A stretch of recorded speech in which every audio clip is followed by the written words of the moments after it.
What's up, guys? Welcome back to the channel, and as usual, Kobe, LeBron, and Jordan are a big time topic for a lot of NBA fans, as well as a lot of former NBA players. And recently, a former player, Gilbert Arenas, came out with a very controversial take when he said the teams LeBron took to the finals with the Cavs, Jordan and Kobe would not make the playoffs with those teams. And I saw a lot of people, a lot of LeBron fans, agreeing with that take. And if you know me, I 100% disagree with that. And it's one thing to disagree, but it's another thing to prove someone wrong.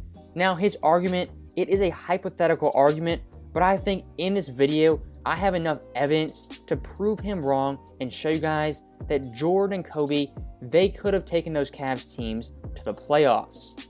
Now, first up, I want to look at the Eastern Conference from 2004 to 2010 to show you guys kind of the barrier of entry to make the playoffs. And if you look at the 8th seed for all those years, it ranges from 36 wins all the way up to 42 wins, but on average, it's around the 38 to 39 win mark, so just keep that in mind when you're thinking about the 8th seed and the standards in the Eastern Conference. And I do want to make a quick note and just point out that the East from 2004 to 2010 was one of the weakest times for the Eastern Conference, as they were totally outmatched and outclassed by the West. And just historically, this East does not measure up to the 80s East or the 90s East, and it certainly does not measure up to the 2000s West. So just keep that in mind as we go through this video, as that'll be very important towards the end. So first up, I want to look at the Cleveland Cavaliers roster that LeBron James took to the NBA Finals in 2007. And this roster included guys like Larry Hughes, a pretty good scorer and a pretty good defensive player, Big Z, who's also a pretty good offensive player and a decent defender, Drew Gooden, who's basically a double-double guy and not a very good offensive force, Sasha Pavlovich, a really good shooter, and a young Anderson Varejao, who averaged around 6 points per game. Now, this Cavs team would have a 50-32 record. They had the 4th highest defensive rating in the league. They had the 18th highest offensive rating. They were 5th in opponents' points per game and 19th in points per game. So they were a little below average offensive team, but they were a very good defensive team. And for this video, I'm going to use the 07 Cavs as kind of the mark to show you guys how successful Kobe and Jordan would have been if they had a team comparable to the 07 Cavs. So the first team that I think is pretty comparable to the 07 Cavs is the 1988 Chicago Bulls. And on this team, Jordan, his second highest leading scorer was Sam Vincent, a point guard, Charles Oakley, a really good rebounder and a big enforcer, Dave Corzine, a decent offensive player who really didn't provide much else, Brad Sellers, a guy who had decent athletic ability but really was a below average scorer, and John Paxson, who hadn't yet entered his prime. Also on this team, you had a rookie Scottie Pippen and a rookie Horace Grant, both of which played less than 23 minutes per game, and Scottie Pippen started 0 games for this team during the regular season, and Horace Grant only started 6. So this Bulls team was basically Michael Jordan as the center, surrounded by a bunch of role players and decent rebounders, as well as a few good scorers. And during this year, the Bulls had a 50-32 record. They were the 3rd best defensive rating in the league. They had the 9th best offensive rating. They were 1st in opponents' points per game and were 19th in points per game. So a pretty successful year for a team that did not have much outside of one superstar in Michael Jordan. And this year for Jordan was a pretty loaded year, as he averaged 35 points per game that led the NBA. He was the MVP, the Defensive Player of the Year. He won the scoring title, the steal title, and he was first team All-NBA as well as first team All-Defense. So that right there was a pretty good carry job from Jordan, and when it came to the playoffs, he would also carry this Bulls team, as in the first round, he would average 45 points per game.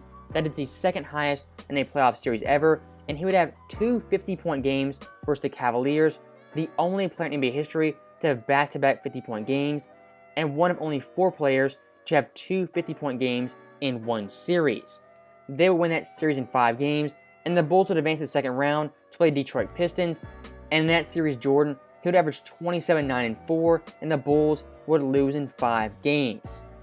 And when you look at the help Jordan had in this playoff run, once again, it's a bunch of decent role players. No superstar, no all-star, no all-defensive teammates. Sam Vincent is the leading scorer. Charles Oakley, who had no offensive game outside of 5 feet, was scoring 10 points per game. A young Horace Grant and Scottie Pippen also giving 10 points per game, but after that, it falls off to Dave Corzine, averaging 6 points per game.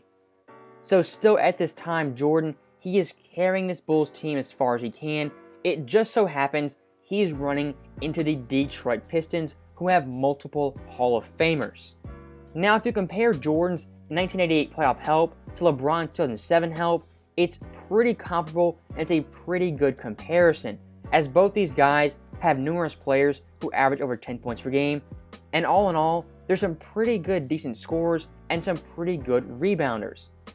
And just one more quick comparison of these teams, the 88 Bulls had the 3rd highest defensive rating, the 07 Cavs had the 4th highest, the 88 Bulls had the 9th highest offensive rating, the Cavs had the 18th highest, the Bulls were 1st in opponents' points per game, the Cavs were 5th, and both these teams were 19th in scoring. So based off those comparisons, I would say this Bulls team was maybe slightly better, but both these teams were mainly defensive teams that had one superstar running the show.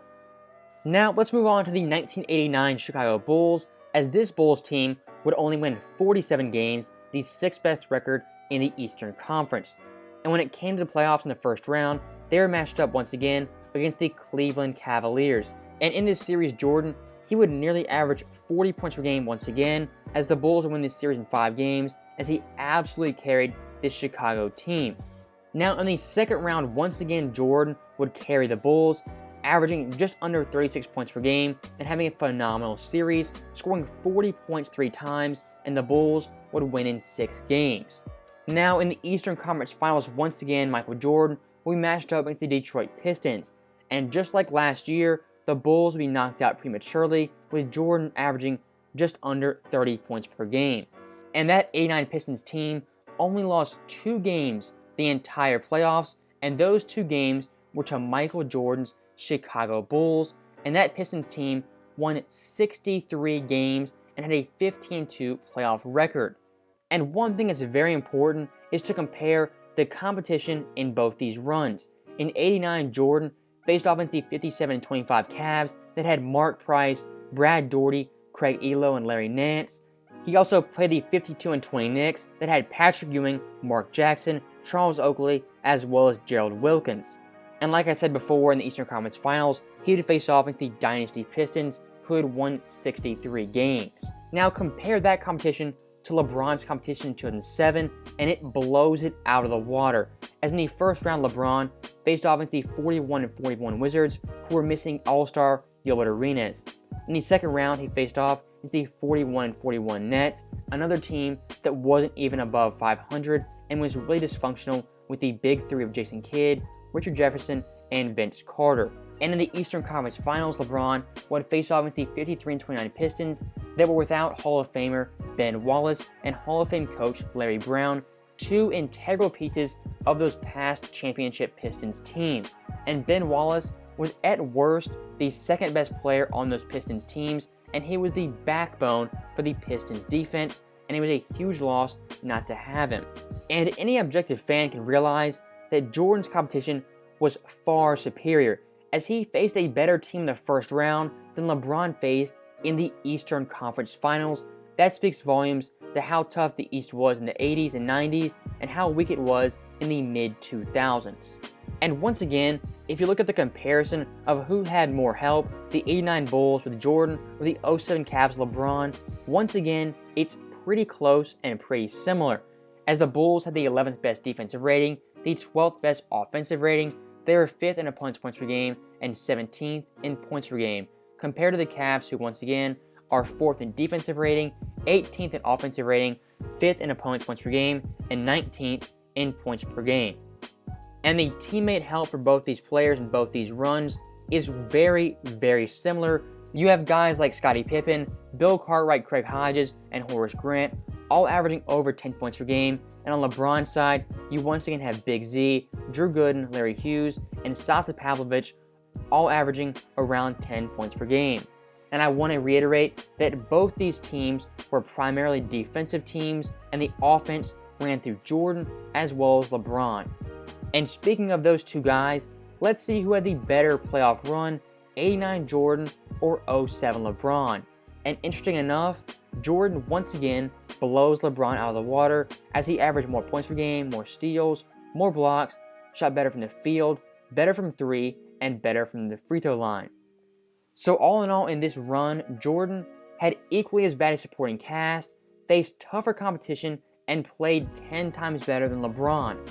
So in my mind, that definitely shows that Jordan could have taken those Cavs team to the playoffs and maybe even to the NBA Finals, given how weak the path was for LeBron and the Cavs in 2007. Now, the last thing I do want to talk about in this video has to do with Kobe Bryant and the notion that he couldn't carry a team like the 07 Cavs to the playoffs. And for Kobe, it's a lot simpler than Jordan because Kobe played in the same era as LeBron James. And Gilbert Arenas, the reason I'm making this video, he played against Kobe and he really does admire Kobe and he reveres him as how good a basketball player he was. So I do wonder why Gilbert Arenas would say something like that when it's plainly obvious to anyone that Kobe carried the 06 Lakers into the playoffs with 45 wins while averaging 35 points per game. And Kobe's supporting cast for that team, he had guys like Lamar Odom, who was his best player. He had Smush Parker, Chris Mim, and at center, he had Kwame Brown. And that team was in the tough Western Conference, the toughest conference in NBA history, and they won 45 games.